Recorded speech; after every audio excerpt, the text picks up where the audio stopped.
the greatest pain, getting private money to close on a deal. And then when the deal is not going accordingly to the plan, the private lender, they don't care. They want their money. I should have done as a JV partner, for example, JPLP, because they would be crying with me. Now I'm the one crying.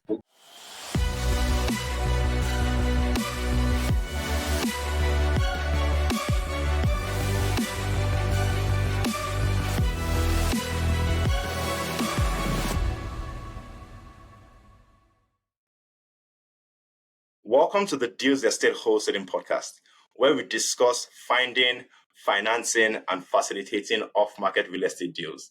I'm your host, Deja Dunton, and I'm joined today on the show by Sandro Canada to discuss and share his knowledge on how to acquire off-market properties using the agreement for sale financing strategy.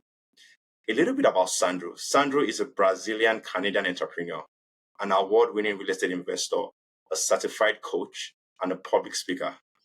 He uses his creative skills to find opportunities that most people would ignore.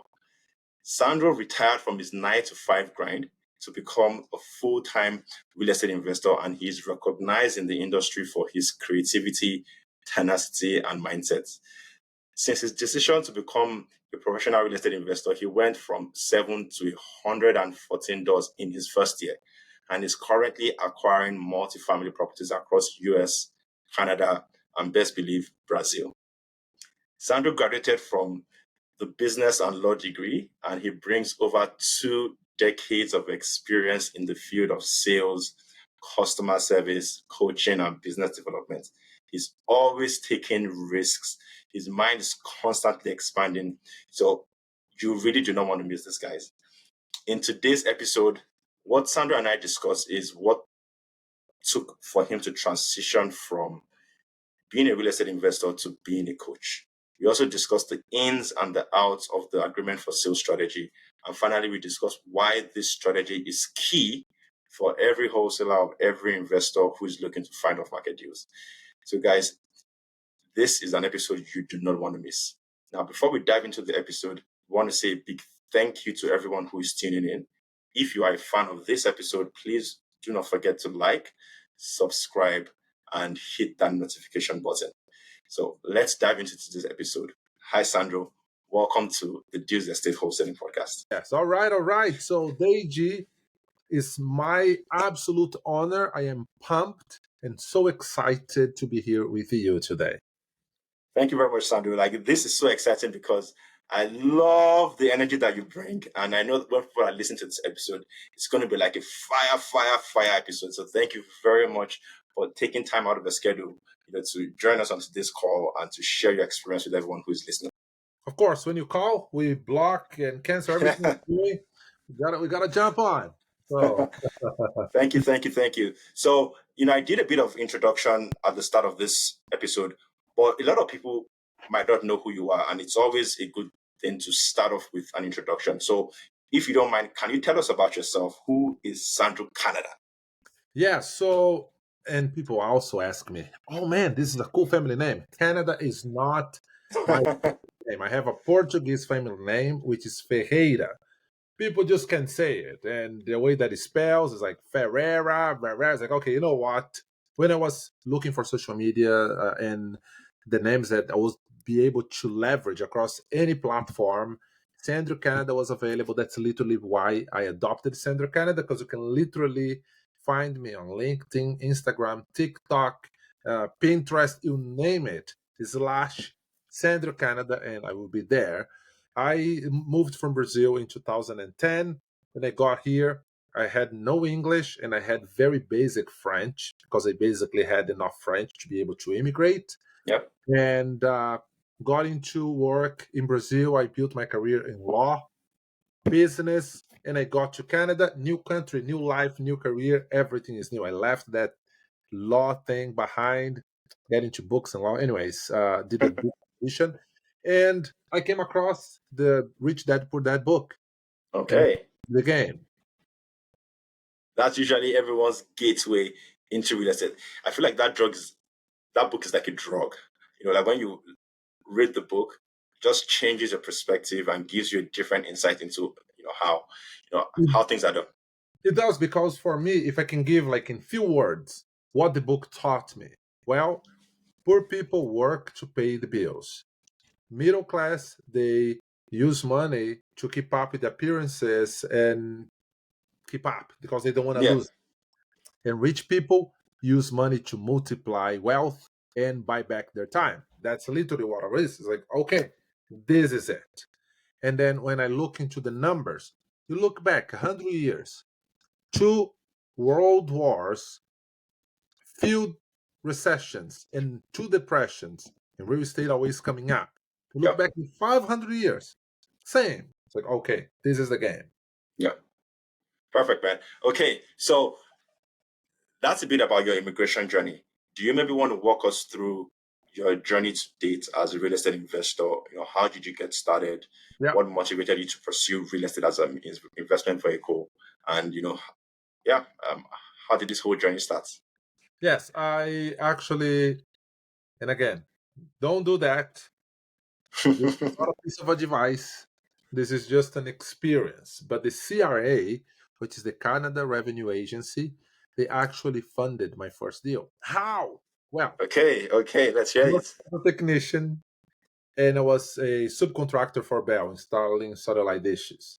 Okay, So the boss told me that I should put money aside to pay my taxes at the end of the year because as self-employed would be my responsibility to take care of my taxes.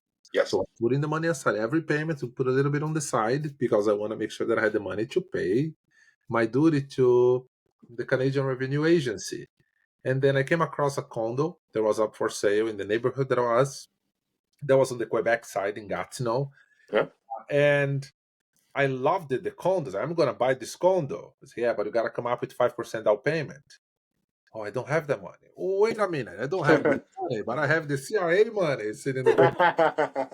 So then I filled my taxes and I called the CRA, guys, I filled my taxes, but I don't have the money.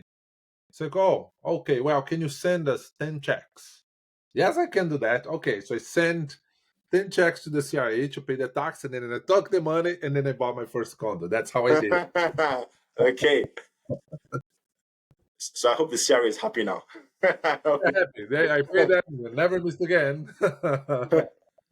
Okay, so since that condo to now that you have $114, how has that journey evolved? What for Yeah, someone who is listening and just wants to get a picture of how that started and how you got to where you are today. What can yeah. you tell them? So 2012, I bought the condo. 2013, I bought another condo. 2016, I bought a house because at this point we had a kid and my wife, she wanted a house. We bought the house. It's like, man, I like this. I'm going to have many, many doors. And then I went back to the bank. I was like, get out of here. No more money for you. Your debt ratios are way too high. And all of that thing that everybody knows, right? Yeah. Wow. What if I put a group of friends together, we buy the house together? So then I put a group of friends together, and then we bought a house close to a university in Ottawa to rent for students, and that was 2018. Then Okay. 2019, so we did a renovation. 2019, every piece of the property was rented, and we're so happy. And then we had the pandemic. The pandemic hit. At this point, I wasn't a technician anymore. I was working on sales, selling furnaces and air conditioning on the HVAC industry, Yeah. making very, very good money, but I had no life. I had basically to be on call and available for this company 7 days a week. This is not life. Like, I'm a family man. I'm a church guy. I love to be to church on Sunday mornings and just to be around family and friends and the community. My wife and I love to host, and I just couldn't commit to anything because of the job. The Yeah. pandemic hit, I couldn't go visit any clients, and I came across uh, two guys, one from London and one from Windsor, that they started a tribe, and in that tribe they did a boot camp, digital boot camp to talk about real estate investing, and that weekend completely changed my game in the way that I see things, because then I started hearing about private lending and hard money and the BC lenders, and oh my goodness, my mind like was booming, booming. So, and I met a guy that was there, Mr. LeConte. He was also Yeah. part of the community. And this dude, he was killing it, like killing it. So I messaged him, say, bro, what are you doing? How? He's like, oh, I got a mentor. It's like, oh, you got a mentor? Yes, I got a mentor. So it's such and such. No, no, no, I got a different mentor. Bro, I need to know your mentor. You need to know your mentor. So he finally agreed, introduced me to his mentor. And Mr. Alfonso Cuadra, we connected. That was already 2020. And then I started my program and my mentoring with him 2020. And I was like, it's all or nothing. And I'm very passionate. And when I'm in, I am in, like in. That's very evident. And so I started taking like massive action. So one of the first things that I started doing was like telling everybody, guys, I'm not an HVAC guy anymore. I'm not a sales guy anymore. I'm a real estate investor. What do you mean? We buy houses, we buy cash. I have a group of investors, people. If you know anybody that is selling, let me know. I'm ready to buy. And I started talking to people like that, taking action, leveraging other people's deals, leveraging other people's money, leveraging the resources, everything, going, calling, literally bugging people. Um, and then things started happening, the power of social media and all of that, right? So that's literally how I transitioned from working for that company into real estate investing. And then finally in 2021, I was taking such large action that yes, we blew up over 100 doors. And then, of course, I sold a few of these doors, but I acquired more doors in the meantime. So right now, I'm trending 150-ish. But again, on paper, brother, oh my goodness, the numbers of zeros is impressive, right? But that's literally how I did. Okay, so and now in that same mentorship group, which is the World Juniors group, you are now a coach. So Yeah. how did that transition happen from you started in 2020, you joined the program, and now you're a coach for that same program? That's a very impressive trajectory that a lot of people would want to understand what the inspiration was behind that. Well, first of all, I am a type of individual that since early age, I always behaved in a way to um, beat the odds, right? So we see the law of averages or the statistics. So if you look into the statistics, where I grew up, the neighborhood that I grew up in, my chances were I would either become a pastor because I was a pastor kid, or I would become involved with drugs and get into criminality because a lot of kids that are like kids pastors, that what happened to them, or I would become like an entertainer, either with soccer or with Brazilian music. Now let's just start there. I hate soccer. I don't play soccer at all, so then the chances are gone. Like the Brazilian music, it's the samba, the bossa nova. I don't like either. So my chances of becoming a successful artist, they're gone. Being a pastor, I saw my dad going through the hustle of being a pastor and trying to jiggle the family. I was like, that's not for me. So then I saw through education my way out, right? Yeah, And people are like, what are you going to do for a living? I'm going to become a lawyer. You're going to become a lawyer. Look around. Okay, so they're saying I'm going to do it. I did it, right? So always being my attitude. So when I got into the program and I saw the opportunity, the community growing, it's like, I'm going to be one of the guys. It's like, oh, but I don't have the experience. Well, experience and time, they are two different things. If you're willing to take massive action, guess what? You can get somebody has 20 years of experience investing, but they're just doing the ones and twos. very And true. again, going through multi-families and going to seminars and keep learning, educating myself. Guess what? I'm now rubbing shoulders with individuals with much more experience than myself, which now combined is the experience that I leverage. And then, of Got it. course, being very confident, came to Alfonso, like, Alfonso, I am your guy. I have what it takes to be one of the leaders in this community. And I literally forced my way in and I went to grab my seat. That's how it is. I do I believe love it. on what I call the 4 Bs. 4 Bs is you beware of your environment, Yep. then you believe who your future self is. Then you start behaving as such, and then you become. That's Hmm. literally what I'm doing. I believe I'm one of the best. I'm gonna behave as one of the best, so then I become one of the best. I love it. I love it. I love it. I love it. So this is actually a very unique perspective that I know. Like we all hear that with mentorship compresses time essentially. What you would do in 2, 3, 4, 5 years, you could do it in 6 months. So, thanks for sharing that, and thanks for highlighting the value of mentorship and a compression of time, but also taking the step to leverage that time compression to then share with other people that are coming behind you. So thanks for sharing that. So now that you are coaching, and there's quite a number of students who have come into the program that you've been coaching, you've also invested through the boom cycle and now the cooling cycle. What are your thoughts with respect to the opportunities that you see now going forward with real estate and also with the investors and students that are coming? What are the opportunities in this market? So one of the most important things is knowledge and information. The more information and knowledge I have, less risks I take. What I mean by that? Well, I still take risks and massive risks. But when I have the education, the information, the team, the minds that gives me the information that I need, then I can make more calculated decisions and then I take conservative decisions. So I keep moving. So people keep asking, well, when is the best time to buy? Well, the best time to buy is right now. For example, when was the best time to plant a tree? Well, that was 20 years ago. So then the tree would be mature right now. Yeah, When's the second best time to plant a tree? It's today, yeah. Now, right? Because 20 years is gone. So what you're going to do right now will impact who is going to be. And then when I look into the market and look into the opportunities, you have to be creative. And I was actually just showing to someone because I was very intrigued, saying, well, I cannot find any opportunities in this market in this specific location. And then I showed two phenomenal opportunities. Say, but these properties are in the market, and how I didn't see it. Say, well, because I always try to think outside of the box, right? And literally think, if I'm buying this property, what else can I do? I look into the zoning to see if I have any opportunities to develop the property. I look into the trends and I look in Google Maps and see the trends of the pictures. What does the location look like? What is happening?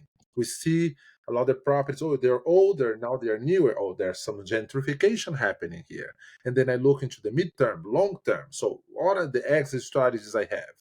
And that's literally how I analyze a deal. And then after I have this information, I'm convinced that it is a good deal. That's only then I start looking to the numbers. And then, of course, if the numbers that don't make sense, well, that's good. At least I learned about this location. And then if the numbers make sense, then I go ahead and I pursue the deal with an offer, and why not? okay.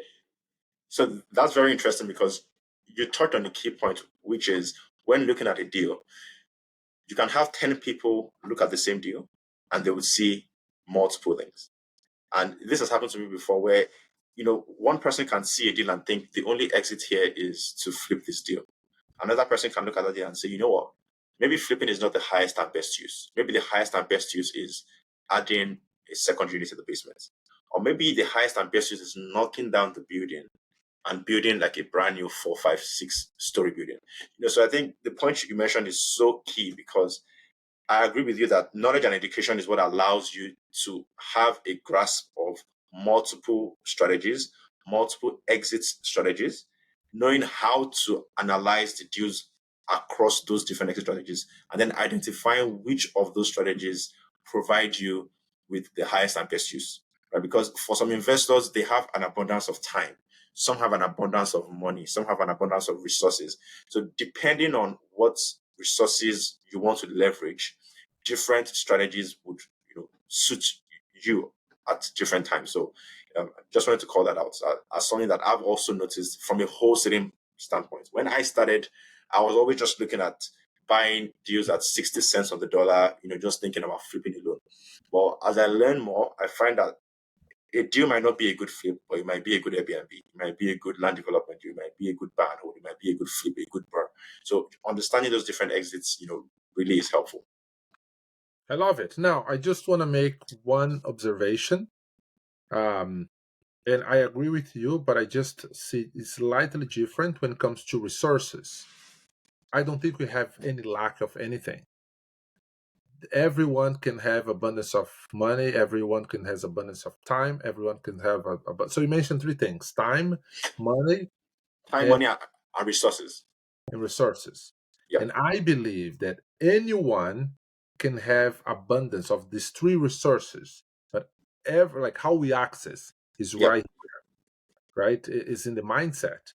How do you buy these properties if you don't have these resources available? Well, then you leverage and then you find the individual. So the money, the resources, and the time is there.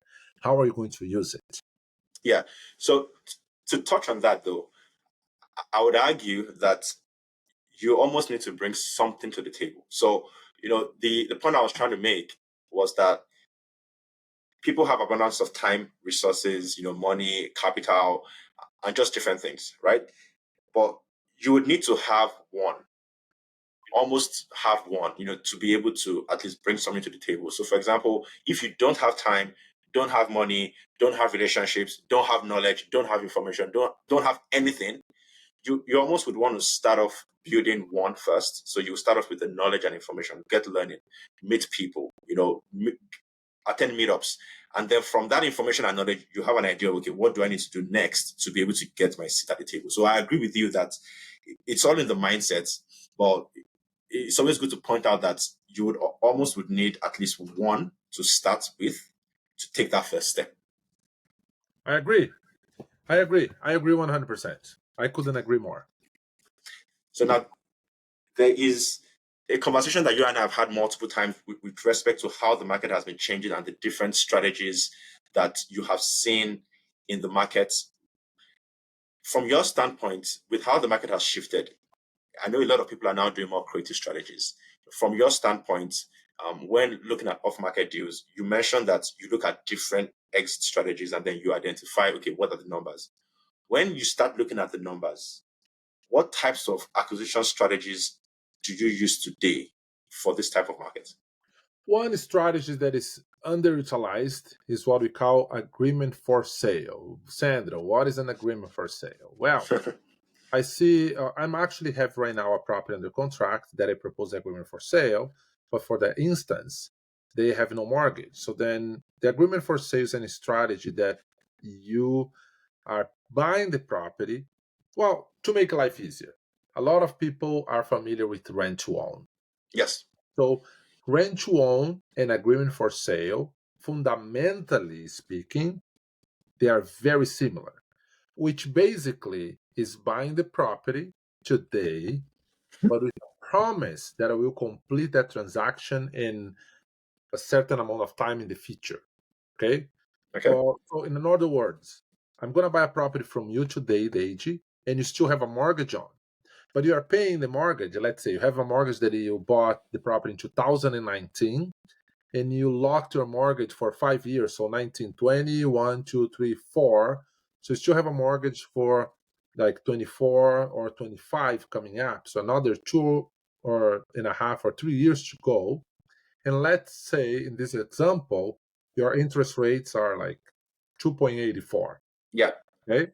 So then I come to buy your property and you want to ask market, like you're asking market value for the purchase. But when I run the numbers, it's like, but sir, you will need to give me a discount. Well, no, this is the price. Well, yes, but if I go to the bank right now and they offer me prime, I'm going to pay almost 7% interest rate, 6.95. So while you are paying, in this example, let's just make life easier, okay? So you're Yeah. buying a house is 500,000 at 2.84 and maybe paying 1,400 a month, and then I go to the bank to look into the same price, and now you're selling because you bought in 2019. Now 2023, you want to sell this property for let's say 750 because you're in a place that appreciate it. Well, I'm gonna have a mortgage that is almost 5K. Yeah. So it's like, it doesn't make any sense.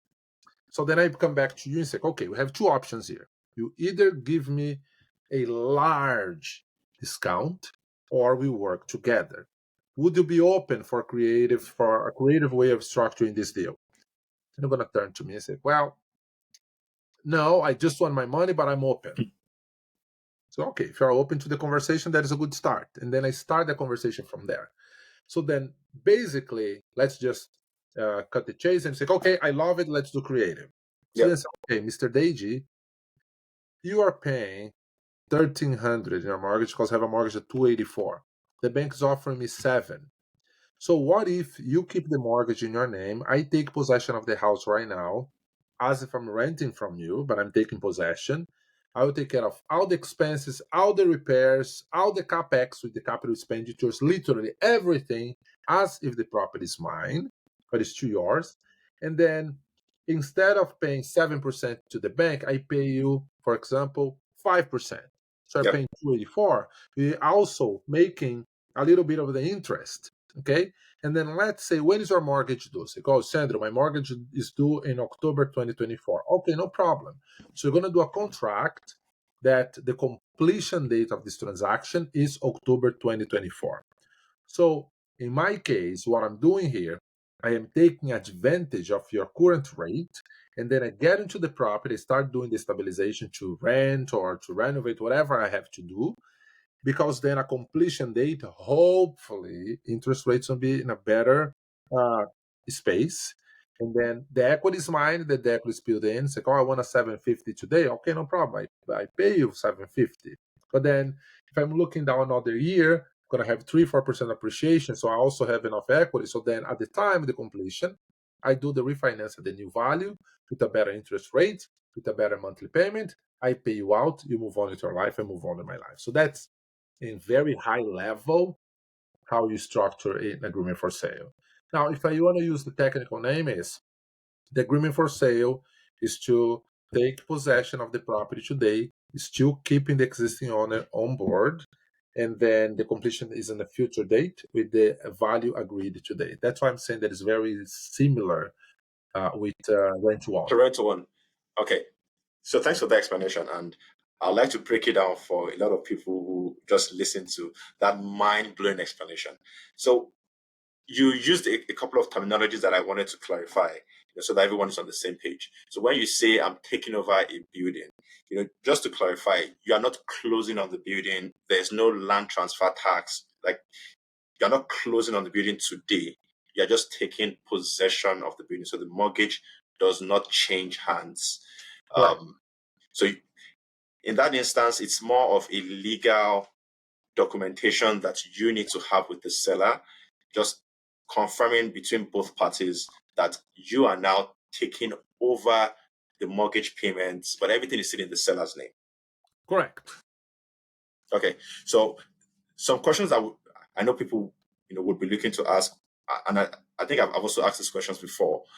With the agreement for sale, are there specific types of lawyers that do these transactions, because it's not prevalent? Yeah. So, and if there are specific types of lawyers, how do they typically go around structuring that, in the sense that the mortgage still stays with the seller, you take, liability of paying that mortgage? How do you structure those payments where, you pay the seller and then the seller pays the bank? Because a lot of banks Well, have I don't want to take any risks. I don't want to take any risks because who guarantees me that if I give the money to the seller, he actually will pay the mortgage, right? Yep. So then I also have to be creative. So then you go, let's use as an example. You have bank A as the bank that has the mortgage. Then I say, okay, Mr. Seller, now we're going to open a bank account on bank B, a joint account, and then you see the money coming in, and then I see the money going out. And then we're going to Okay. make a letter that say, I'm going to go back to bank A and say, listen, now I am the new property manager of this property. Therefore, we have a joint account on bank B. So please, now you're going to start taking the payments out of the bank account from bank B, which is a joint account between myself and the seller. I put the money every month there, and then he sees it, and then I see the money being deducted to pay the mortgage. And I also am going to have another agreement because we'll prevent the seller to go and put a second mortgage or take a line of credit and all of that great stuff. But for the sellers, they want to see a track record, because then they ask, well, what if I do this and then you come and destroy my house, then it loses value, Yeah. right? So you have to build a relationship and then show the track record.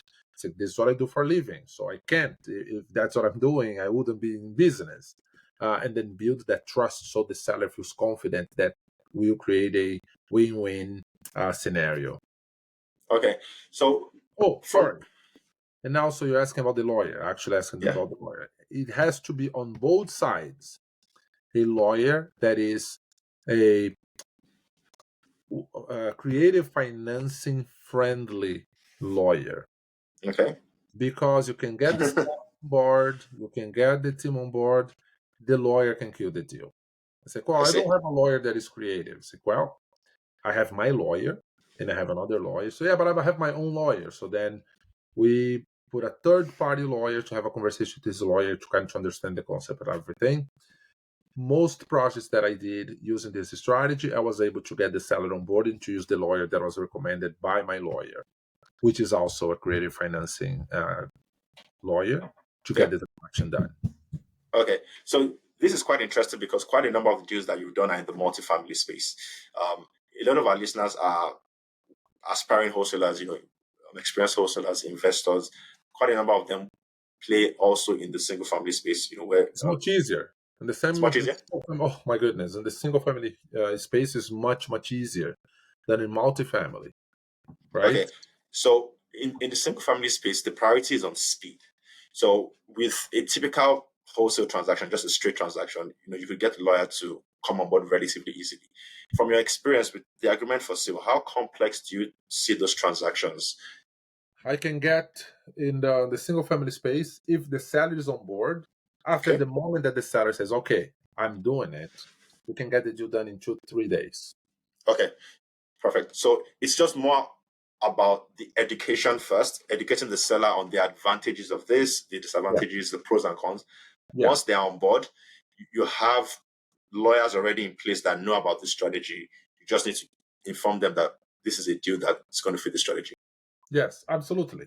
And you don't start that and say, hey, Mr. Seller, I want to do an agreement for sale. But you start exploring, and because you're backing your strategy in numbers, right? Like, listen, this is the reality. If I buy your property for this price, this is what I'm going to pay. I am an investor.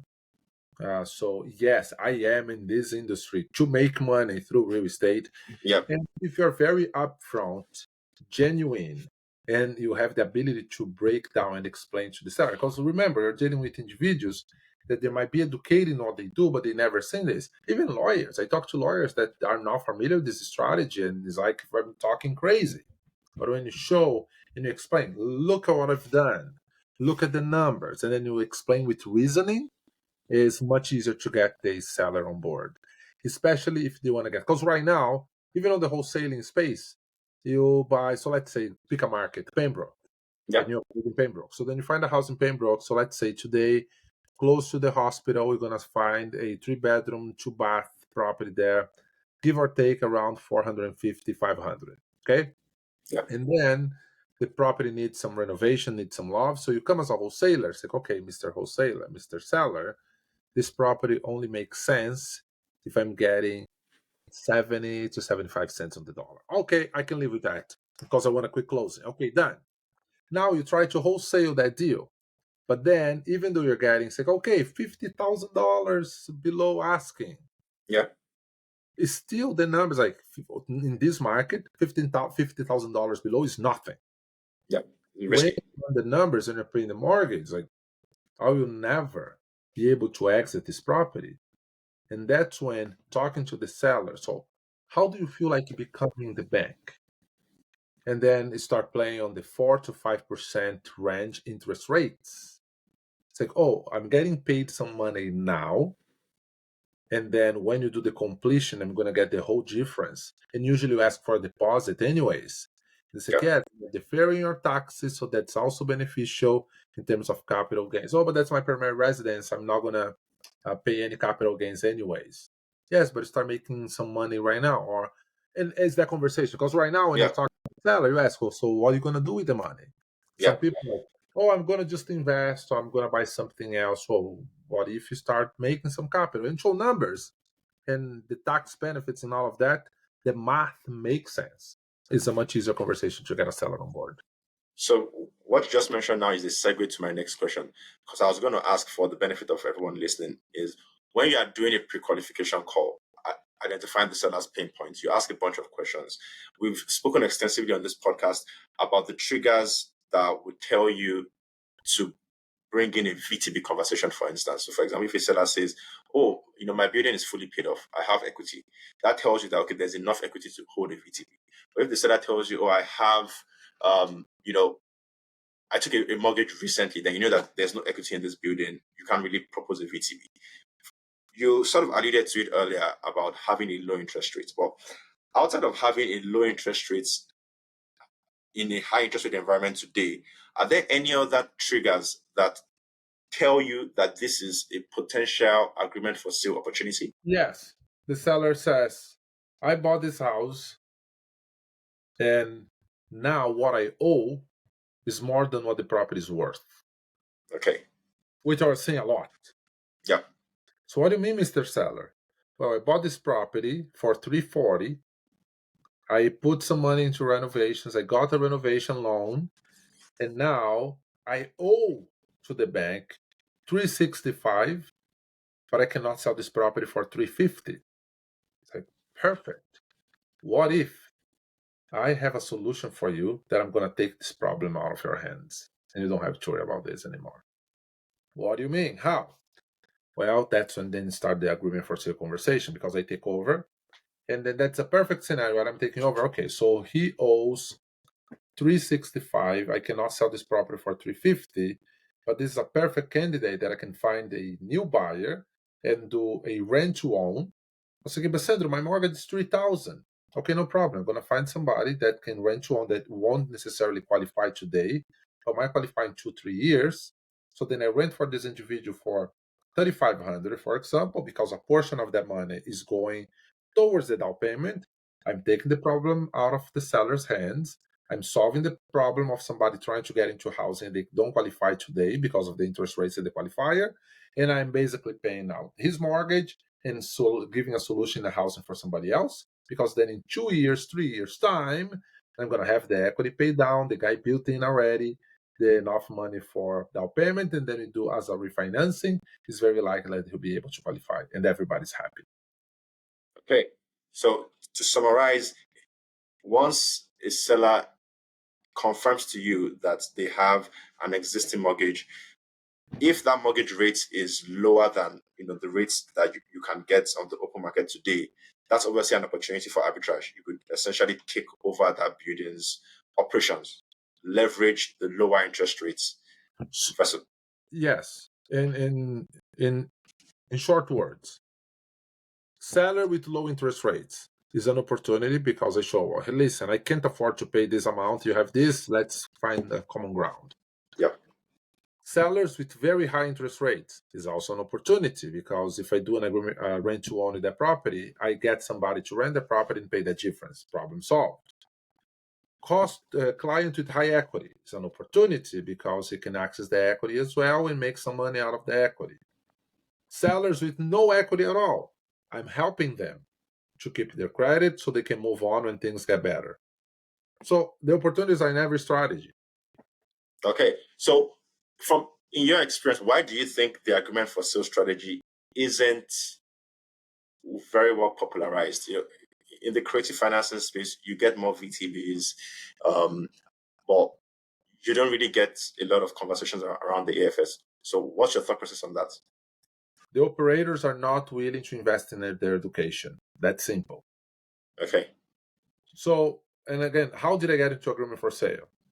I started looking into it and I said, who's the best guy in Canada that does this strategy? And I found Barry Maguire in Edmonton. He's a lawyer, investor for over 40 years of experience. He's the king of agreement for sale in Canada nowadays.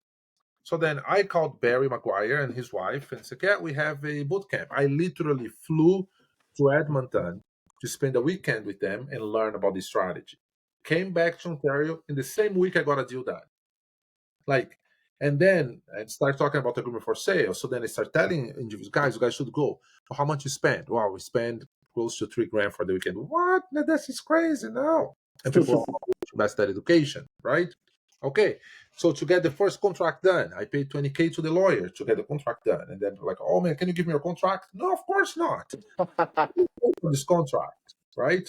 But that's the thing. Now I have the tools, and I am not. It's not that I'm refusing to give the tools. It's like, hey, instead of giving you the fish, I'm gonna teach you how to fish. So then Yeah. you don't have to be fed again, right?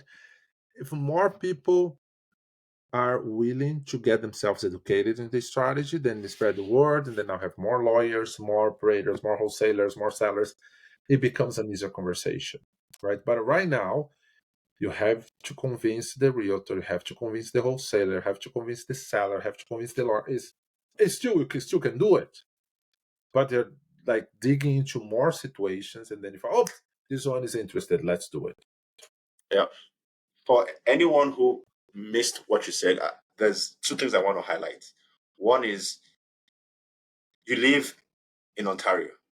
Yes, So for people who don't know that, you live in Ontario, so you flew all the way to Edmonton yes. in Alberta for a weekend, and that weekend wasn't real estate in general; it was just one strategy, right?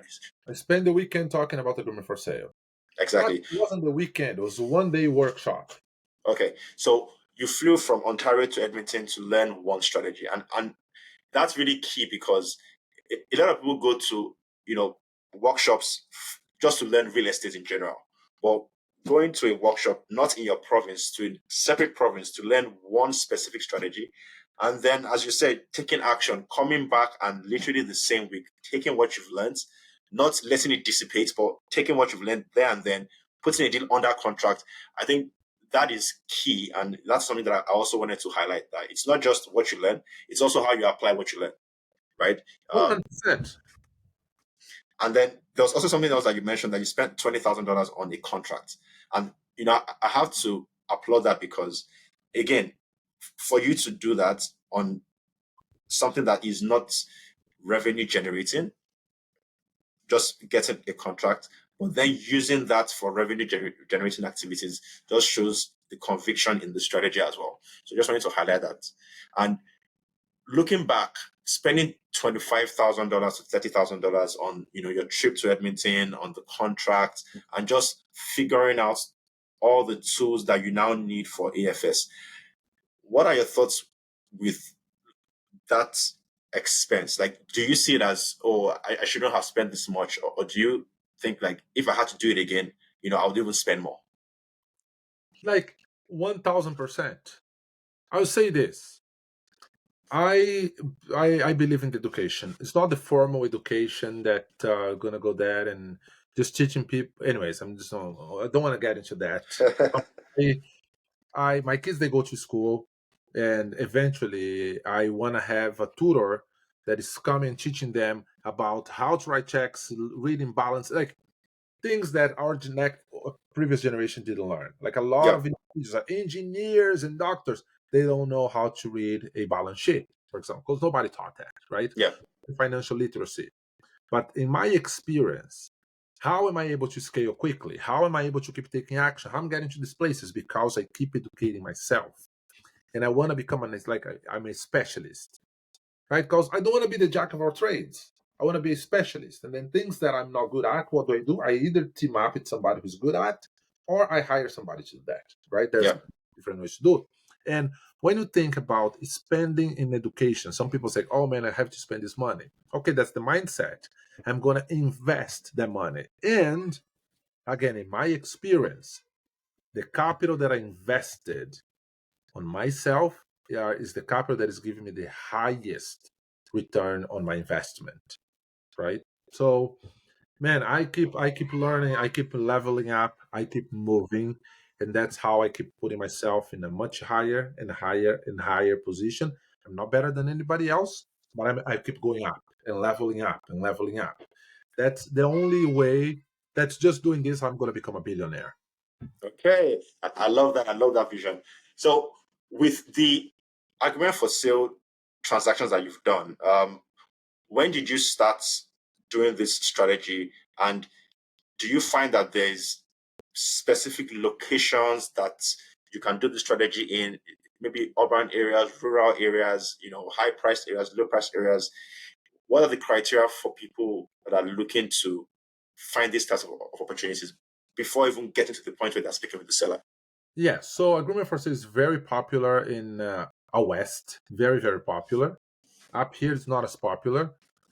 So Newfoundland, New Brunswick, so the Atlantics is very difficult to do it because you don't have lawyers there that Okay. are lawyers that would be willing to learn about this strategy. But here we have a lot of lawyers already, Toronto area and Ottawa, and why not, and out west. But again, can you do anywhere? Absolutely yes.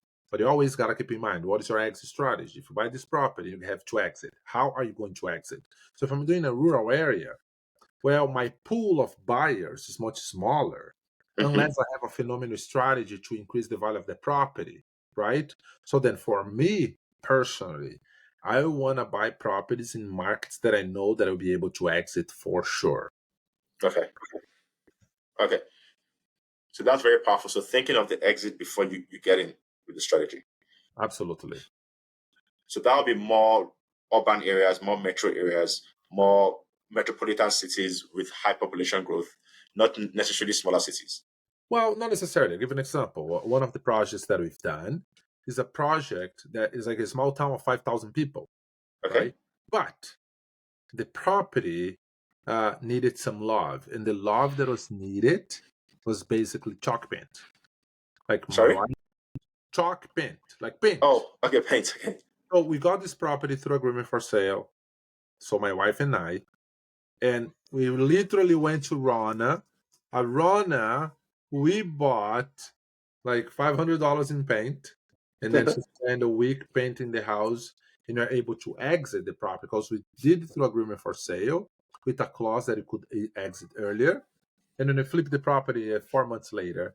We made a great profit. The seller was very happy that he got the price that he needed. I didn't even have to transfer the property into my name, right?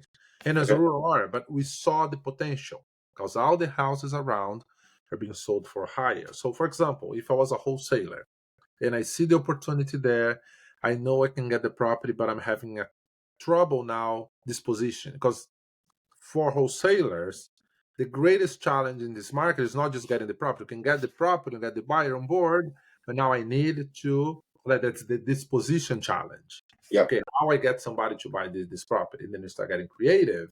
It's like, okay, if I come to the buyer, it's like, I have a property here on package that you don't even need to worry about the mortgage right now. The seller is the bank, like he's doing this way. Now, for me, if I'm a fix and flip type investor, it's much more attractive Yeah. because I don't even need to worry about the VTB and doing the transfer. It's literally documentation with lawyers. Okay, boom, I get in, done, value, and then you also can get the seller on board. Hey, Mr. Seller, you're going to increase the value. You're going to do it. This is what I'm going to do the property. So Yeah. you're getting the value now. You also get a little bit of the equity. You know, like you can get so creative. Yeah. Really So go further. a question I have that's specifically for wholesaling. As you know, wholesalers will typically get paid on closing, right? Mhm. But an agreement for sale is you are having a contract to exchange ownership of the property without closing today, but you defer your closing till tomorrow, and tomorrow can be 6 months, 1 year. If you were buying an agreement for sale property, would you be okay paying the wholesaler today upon the exchange, or would you want the wholesaler to get paid upon the exit?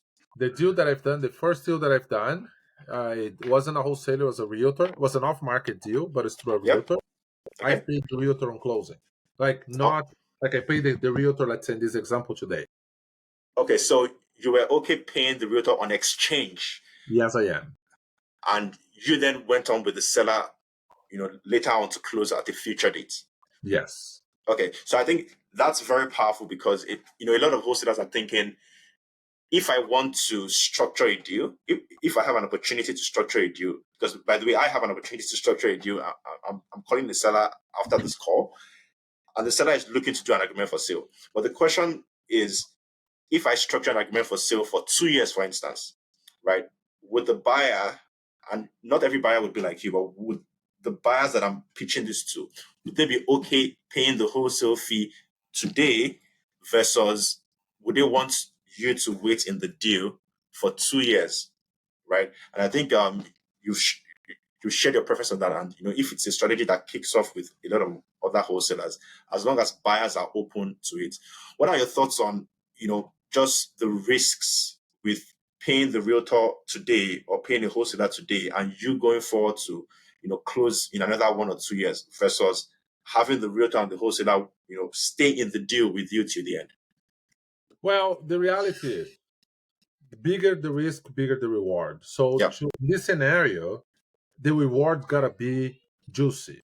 Now, do I risk losing everything? Absolutely. Am I willing to take the risk? If the reward is greater, absolutely. Yeah. Right? But again, that's really directly related to the level of comfort of each buyer. Okay. Okay. Okay. Cool. Yeah. So I think you've walked us through extensively, like how this strategy works. I want to ask if there's any wholesalers today, that are coming across properties that fit the strategy, but in the past, they were throwing them away, or they weren't working with them, but now they're thinking, what, I think we could leverage strategy for some of our deals. How can they learn more about the strategy? If they just want to leverage it on their deals today. They can connect with me. I'm really like, and I'd love to share the strategy and and talk about. Now, when you mention, okay, Sandro, if a wholesaler bring you a deal, what do you want to see? Well, I want to make sure that the seller's on board with the strategy, and don't try to explain because you're gonna mess up. Like it's important to know. Okay, Mr. Seller is on board the creative financing. Yes. Yep. Would you consider renting the property for the time being? Well, yes. Okay, if you're considering renting the property, it's the same thing. Start Yep. making right. Now, it's better than renting because if I rent your property and things go wrong, you are still the one responsible in fixing everything. But I will take care of everything else. Yep. Oh, okay. Now, you also would be open as a seller to work with the lawyer that will be referred by our team because the lawyer has to be an agreement for sale friendly. Yep. So, oh no, I'm not going to use your lawyer. I'm going to have to use mine. Okay, so then I'm not interested. Now, when I find a buyer that checks out these boxes, of course I'm willing to pay the wholesaler right now because Okay. I'm bringing my lawyer that will bring the other lawyer that will representing him. We see the upside. I know exactly what I'm walking into it. Like Okay. every So that's one part of the deal. And I would imagine that because a lot of wholesalers don't have the context you have, they probably don't have the contracts that you have, chances are that the deal that they would bring to you would have a standard agreement. But you just want to see that the seller is on board. Or you would be the one bringing in the real AFS contract. Because I believe that to do agreement for sale, there's an agreement for sale specific contract that's different Yeah, from the I APS. still have the Form 100. Here in Ontario is the Form 100. So I'm going to talk about Ontario, right? You still have the Form 100, which is the traditional agreement for purchase and sale. Then you have to have a Schedule A, which is the payment schedule. Yep. And then you also have to have an agreement for sale contract. Is the one that I paid big buck with the lawyer to get draft. But Okay. until I get to that point, at this point, I'm not even talking to the seller. So everything that goes in the paper is the discussion. Okay, Yeah. Mr. Seller, so how much you're paying your mortgage? I'm paying 1,300. Okay, well, I do the math. Okay, I'm gonna pay you 1,500 a month. Okay, for the next 24 months, we're gonna go open their bank account, and then we're gonna go this together. And yes, yes, yes, yes. Okay, so then on paper, I'm literally putting down what you agreed verbally. You know what I Yep. mean? Yep. So, and that's why, of course, the lawyer will put that in legal terms, but literally what's on paper is what is already agreed verbally. Okay. Okay. Cool, cool, cool. So anyone who wants to learn about this, they should definitely reach out to you. So this brings us to the end of our episode, Sandro. Before I ask you how people can actually connect with you, we have a question of the show that we ask everyone, which is, what's your greatest L in real estate is? And what that means is, what's your greatest learning, or what have you done in real estate that didn't go so well, where you got your best learning from? People say their best learning was from their worst experiences. So, what's your greatest L in real estate, and what did you learn from it?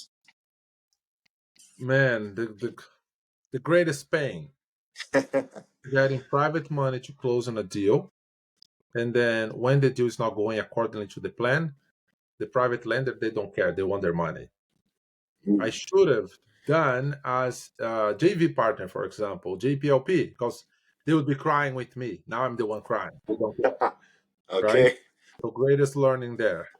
And the greatest joy, I am buying my time back to do things that Yep. I love. For example, this. If I was still selling furnaces and air conditioners, I wouldn't have the opportunity to be having this exchange with you because my time would be uh, with somebody else, right? So real estate is literally giving me the opportunity to buy my freedom back. So the private jet's coming, and the trips to go have lunch with my mom, they're coming, right? I am building $1 billion portfolio, or portfolio that is worth billions of dollars, because I believe in the power of real estate. Boom! Mic drop. Thank you very, very much, Sandro. Thank you for your time. Thank you for sharing your experience.